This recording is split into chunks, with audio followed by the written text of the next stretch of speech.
दिल्ली धमाका करने वाले आतंकियों के घरों में घुसी सेना, फिर अंदर जो मिला, पूरी दुनिया में हड़कंप। कश्मीर के गांवों से उठा लाई आतंकियों का खानदान, देखिए कैसे मांग रहे हैं माफी। दिल्ली में लाल किले के पास हुए धमाके ने पूरे देश को झकझोर दिया और इसके बाद कश्मीर में जो हुआ उसने पूरी दुनिया को हिला दिया। देश की सेना अब किसी भी कीमत पर पीछे हटने वाली नहीं है।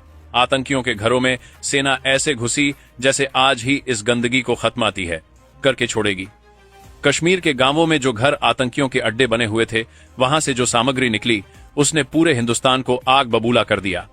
वहां से बरामद हुए दस्तावेज, डिजिटल गैजेट्स और खतरनाक हथियार साफ बता रहे हैं कि देश के खिलाफ एक बहुत बड़ी अंदरूनी जंग की तैयारी चल रही थी। एक ऐसी जंग जो मोदी को हटाने और भारत को घुटनों पर लाने के लिए रची जा रही थी।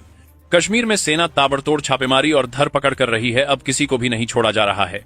जवान घरों में घुसकर हर उस शक्ल को उठाकर ले जा रहे हैं जिसने भारत को धोखा देने की कोशिश की है। सोशल मीडिया पर लोग कह रहे हैं कि यह वही जंग है जिसकी धमकी कट्टरपंथी सालों से दे रहे थे। कहते थे पुलिस को 15 मिनट के लिए हटा लो, मोदी और योगी चले गए तो कौन बचाएगा।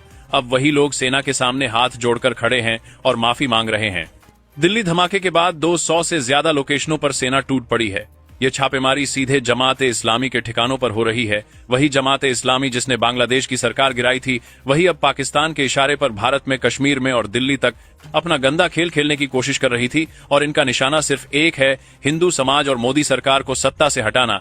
मौलवी इरफान की गिरफ्तारी के बाद खुलासे हुए कि यह वही शख्स था जिसने फरीदाबाद में पकड़े गए डॉक्टरों को कट्टरपंथ की आग में झोंक दिया। यह मौलवी जमात ए इस्लामी से जुड़ा हुआ था और करोड़ों रुपए का यह पूरा जाल पाकिस्तान के इशारे पर चल रहा था। इस बार आतंकवाद में बंदूकें नहीं बल्कि पढ़े लिखे व्हाइट कॉलर आतंकियों का इस्तेमाल किया जा रहा था, जिनका चेहरा देखकर कोई शक भी न कर सके। और यही सबसे खतरनाक साजिश थी। फरीदाबाद की अल-फलाह यूनिवर्सिटी से पकड़े गए डॉक्टरों की कहानी किसी भी भारतीय को गुस्से से फटने पर मजबूर कर देगी।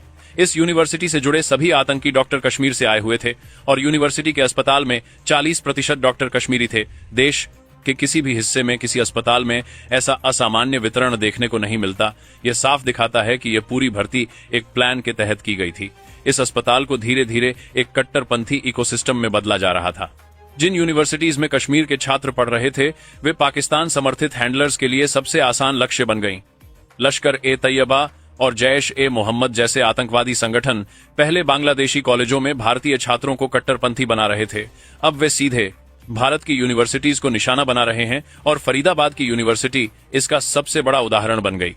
कश्मीर में छापेमारियों के दौरान सेना ने ऐसे दस्तावेज निकाले हैं जो यह साबित कर रहे हैं कि भारत के अंदर ही अंदर एक विशाल आतंकी नेटवर्क खड़ा किया जा चुका था।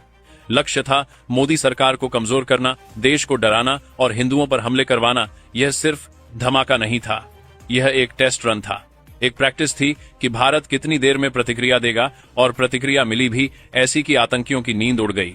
कश्मीर के घरों से उठाए गए 1500 से ज्यादा लोगों से पूछताछ चल रही है और बयान बताते हैं कि अंदरूनी देशद्रोह ने किस हद तक अपनी जड़ें फैला ली थीं। सेना का ऑपरेशन अब रुकने वाला नहीं है। घाटी में माहौल ऐसा है कि जो लोग पहले भारत को धमकाते थे, आज वही लोग सेना के आगे गिड़गिड़ा रहे हैं कि उन्हें छोड़ दिया जाए। पर अब समय बदल चुका है। यह मोदी का भारत है, यह योगी का भारत है। यहाँ आतंकियों के लिए कोई नरमी नहीं है। डिफेंस एक्सपर्ट्स इसे व्हाइट कॉलर टेरर कह रहे हैं, यानी पढ़े लिखे लोग, डॉक्टर्स, प्रोफेसर, स्टूडेंट्स जिन्हें भारत ने पढ़ाया लिखाकर बड़ा किया, वही पाकिस्तान समर्थित हैंडलर्स के इशारे पर देश के खिलाफ जंग छेड़ने निकले थे। पर अब खेल वहीं खत्म हो रहा है जहां से शुरू हुआ था। मोदी सरकार ने यह साफ कर दिया है कि भारत को तोड़ने का सपना रखने वालों का सिर्फ एक ही भविष्य है, या जेल या मौत। छापेमारियों के बाद जो माहौल कश्मीर में है, वह इस बात का संकेत है कि अब भारत किसी को भी देश के खिलाफ जहर फैलाने की इजाजत नहीं देगा। दिल्ली धमाके के बाद फूटा हुआ यह गुस्सा सिर्फ सरकार का नहीं बल्कि पूरे भारत का है। अब यह लड़ाई सिस्टम की सफाई की लड़ाई बन चुकी है और यह लड़ाई तब तक चलेगी जब तक देश के हर कोने से इस व्हाइट कॉलर टेरर नेटवर्क को उखाड़ न फेंका जाए।